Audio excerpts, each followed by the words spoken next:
The news didn't arrive as a quiet update buried in a blog post. It crashed through the crypto space like a sledgehammer. Google, the gatekeeper of the Android ecosystem and home to the most widely used mobile app store on Earth, announced that all crypto wallets without federal licenses in the United States and the European Union would be removed from the Google Play Store. The ban would apply to custodial and non-custodial wallets alike if they failed to meet the new licensing requirements. In an instant, a policy decision made in a boardroom became a global financial event. Telegram groups lit up with screenshots of the announcement, Twitter feeds flooded with alarm, and Reddit threads filled with disbelief. Some dismissed it as fear-mongering, others knew immediately this was no bluff. Google's dominance in mobile app distribution meant that for millions of people, their main gateway to managing and accessing digital assets was about to vanish. This wasn't just about apps disappearing, it was about the realization that the decentralized future many had imagined still ran through centralized choke points. The blockchain might be unstoppable, but the tools you use to access it can be cut off with a single corporate policy change. For the average crypto user, the message was chilling. The phone in your pocket isn't truly yours if the software you rely on can be taken away without warning. If you think this couldn't affect you, consider this. Most users don't maintain backups, don't memorize recovery phrases, and often rely solely on one wallet app. A sudden removal could mean scrambling for alternatives in a moment of panic, often while markets are moving fast. The smartest move you can make right now is to prepare before the storm hits. Staying informed is your first shield. Setting alerts for Google Play policy changes can give you precious hours or days to secure your digital lifelines before they're gone. The phrase federal license sounds deceptively simple, but in practice it's really a bureaucratic mountain. In the United States, it can mean securing multiple state-by-state money transmitter licenses, which is a process that can cost millions of dollars and take years to complete. Over in the European Union, it means complying with the New Markets and Crypto Assets Regulation, or MiCA, which enforces strict reserve requirements, operational guidelines, and ongoing reporting obligations. For large, well-funded companies like Coinbase, Binance, or PayPal, these requirements are challenging but, still manageable. But for small independent wallet developers, the ones that often bring the most innovation, it's basically a death sentence. They just don't have the resources to survive the licensing gauntlet. This creates a two-tier system. On one side, you've got licensed wallet providers who can afford to comply. On the other, a wave of innovative projects forced to leave the Play Store entirely, cutting off their reach to mainstream audiences. And honestly, the damage doesn't stop at app removals. The more this model takes root, the more it narrows the variety of tools available to users, creating a market dominated by just a handful of heavily regulated players.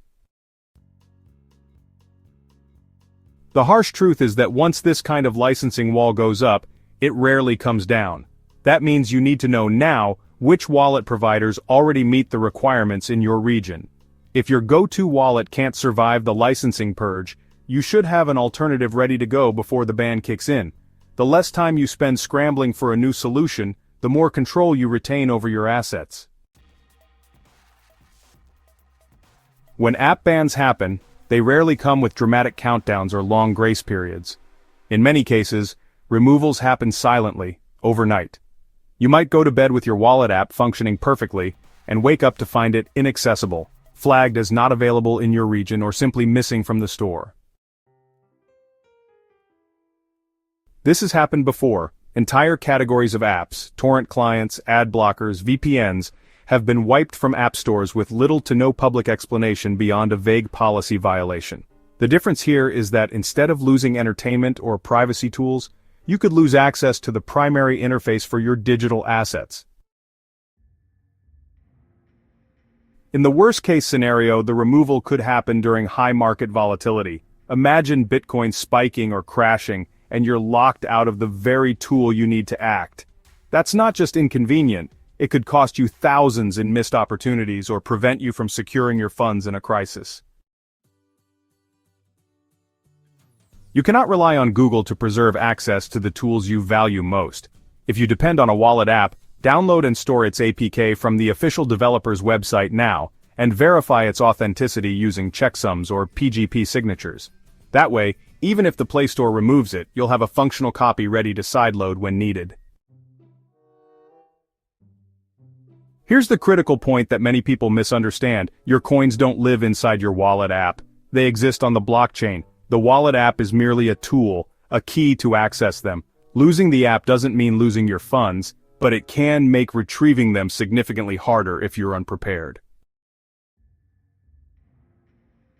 Without your recovery phrase or private key, your coins are effectively locked away. If you only stored that information in the app, and the app is gone, you've created a single point of failure that can't be fixed with a password reset or a customer service call. The blockchain is unforgiving, there's no forgot password option. The most secure strategy is to back up your wallet's recovery phrase offline, away from any internet-connected device. Write it down, engrave it on a metal plate, or store it in a fireproof safe.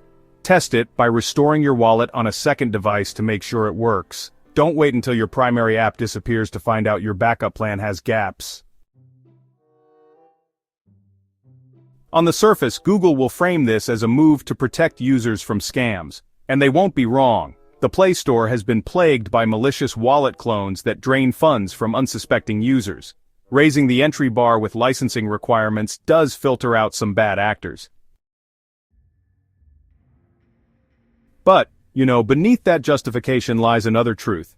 Tech giants like Google are under constant pressure from governments to tighten control over crypto. By aligning with regulatory demands, Google avoids legal battles and reinforces its own position as a compliant, responsible platform operator. There's also honestly a strategic business angle. By pushing out smaller, unlicensed wallets, Google indirectly drives users toward larger, heavily regulated services, many of which are deeply integrated into the existing banking and payment networks. This kind of consolidation makes the crypto ecosystem easier to monitor and control. Understanding these motivations well, it helps you predict the next moves. Watch not just government regulations but also corporate policies, because these companies act as shadow regulators long before official laws catch up.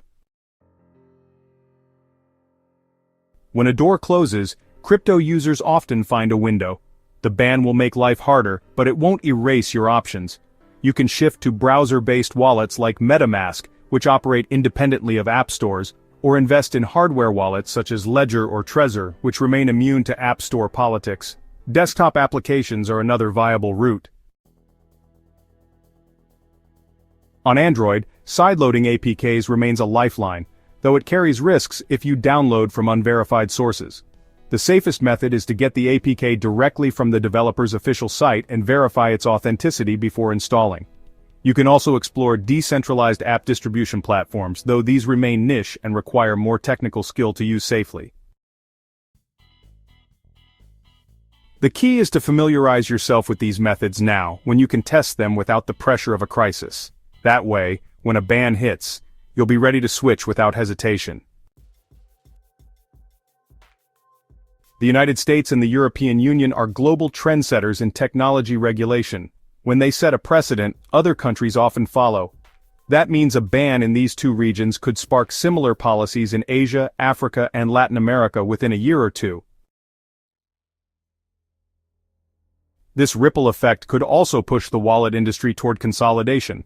Smaller players unable to navigate the licensing labyrinth will shut down or be absorbed by larger companies. The result is fewer choices for consumers, less innovation, and more centralized control over what was supposed to be a decentralized ecosystem. To insulate yourself, spread your holdings across multiple wallets on different platforms and even different blockchains. A policy shift in one region or platform will have less impact if you're not reliant on a single point of access. The irony is impossible to ignore. Blockchain was built to bypass centralized gatekeepers, yet here we are, with access to that network being controlled by just a handful of corporate platforms. You can't really decentralize the internet experience if the main app stores remain choke points. This tension between centralization and decentralization is honestly one of the defining battles of our time in the crypto space. As long as users rely on centralized platforms like Google Play for app distribution, those platforms will keep the power to decide who gets through the door. This is exactly why alternative distribution methods, open source projects, and peer-to-peer software sharing matter so much. Maintaining at least one open-source, non-custodial wallet ensures that no company can revoke your access to your funds. This small step honestly can make the difference between being locked out and staying in control. If there's one thing history teaches, it's that once a new enforcement tool exists, it tends to be used again and, more broadly. Today it's unlicensed wallets. Tomorrow it could be certain decentralized apps, privacy coins, or even specific blockchains. Your best defense is, honestly, a personal crypto continuity plan. That's a written offline guide that includes wallet backups, alternative access methods, and trusted download sources.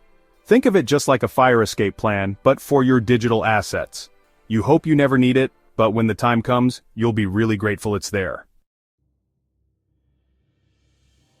The Google ban marks a pivotal moment in the evolution of crypto. It shows that while the blockchain itself may be immune to censorship, the tools we use to interact with it are not.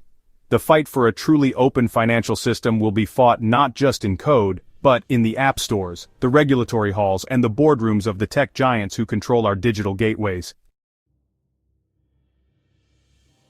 The future will belong to those who prepare, adapt, and diversify their access points. Those who wait for permission may find themselves standing outside the walled garden, just staring in at the financial future they can no longer touch. The question you should be asking yourself right now is simple. If my favorite wallet disappeared tomorrow, would I still be able to access my funds? If your answer isn't an immediate yes, you've got some work to do before the purge comes.